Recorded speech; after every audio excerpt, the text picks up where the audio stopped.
He didn't know her name. He didn't know her story. All he saw was a stranded woman, standing helplessly beside a smoking car in the pouring rain. He pulled over, and in that moment, his life would change forever. What happened next, no one in the entire town could have predicted.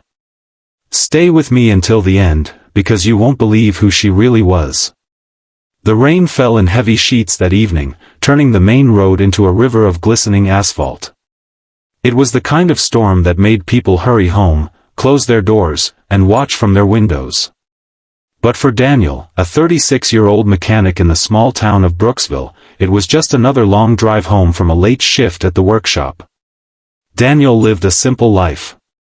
He wasn't rich, but he was known around town as the man who never hesitated to help others.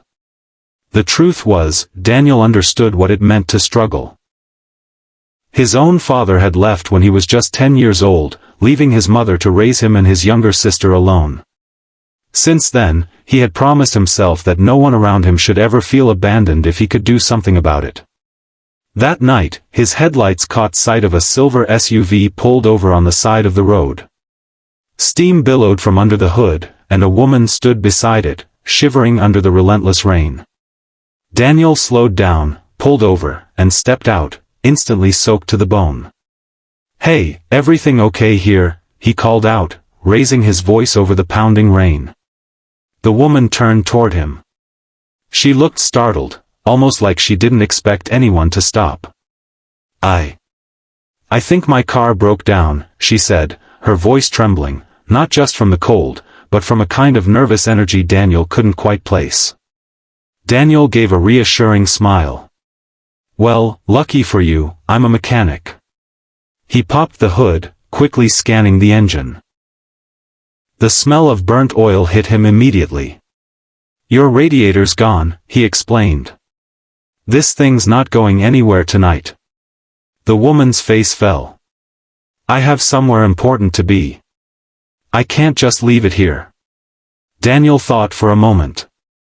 "I can tow it back to my shop. You can wait inside where it's warm. I'll even drive you wherever you need to go tonight." She hesitated, glancing down the road as though weighing her options. Finally, she nodded. "Thank you. I really appreciate it." The ride into town was quiet at first. She seemed cautious, almost guarded. But eventually, Daniel broke the silence. "So, what takes you out in the middle of a storm like this?" She smiled faintly. "Work. And, something personal." Then she added softly, "You remind me of someone."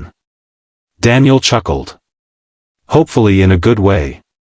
They spoke a little more, nothing too deep. But Daniel noticed something unusual. She was well-dressed, not like someone who lived around Brooksville. And her phone kept buzzing with calls she seemed reluctant to answer. When they reached his workshop, Daniel made her a cup of tea from the small kettle he kept in the back room. She sat there, holding the warm mug, looking at him as though trying to figure something out. By the time Daniel finished securing her car inside, it was past midnight.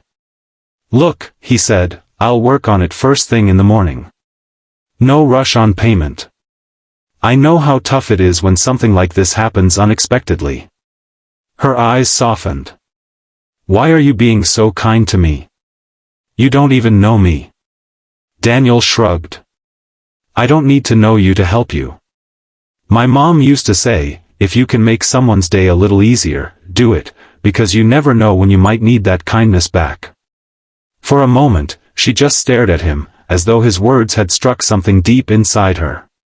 The next morning, Daniel was at the shop early. But before he could even start on her car, a sleek black limousine pulled up outside. Several men in suits stepped out. Daniel stepped forward cautiously. One of them asked, "Are you Daniel Brooks?" "Yeah." The suited man smiled. "We're here on behalf of Ms. Evelyn Carter." Daniel froze. Evelyn Carter, the name sounded familiar. And then it hit him, she was one of the wealthiest businesswomen in the state. Owner of a massive chain of companies. She had been in the news for years. The man handed him an envelope. Ms. Carter wanted you to have this, and to know she won't forget your kindness. Inside was a handwritten note. Daniel. I didn't tell you who I was because I wanted to see the real heart of the people I meet. You didn't just help me, you reminded me of the good that still exists in this world. I've arranged for your workshop's mortgage to be paid off, and I want to discuss a business opportunity with you. Thank you, from the bottom of my heart. Daniel stood there in stunned silence. The woman with the broken car was a millionaire. A week later, Daniel was invited to her corporate office. Evelyn greeted him warmly and explained that she had grown up in a small town, much like Brooksville, and she never forgot the few people who had helped her when she had nothing. People like you, she said, are rare. You didn't help me because of who I was, you helped because it was the right thing to do. I want to invest in you, in your workshop, maybe even open a chain of service centers under your name. Daniel could hardly believe it. The kindness he had offered without expecting anything in return had turned into an opportunity that would change his life forever. Sometimes, the world feels like it rewards selfishness. But stories like Daniel's remind us that kindness has a way of coming back, often in ways we can't imagine. So if you ever see someone stranded in the rain, or struggling in any way, stop. Help. Not because they can give you something in return, but because kindness is its own reward. And who knows, maybe one day, your smallest act will change your life too. That's how a simple act of kindness turned into the greatest opportunity Daniel ever had, and how one stormy night proved that you never know who might be standing on the side of the road, needing a little help.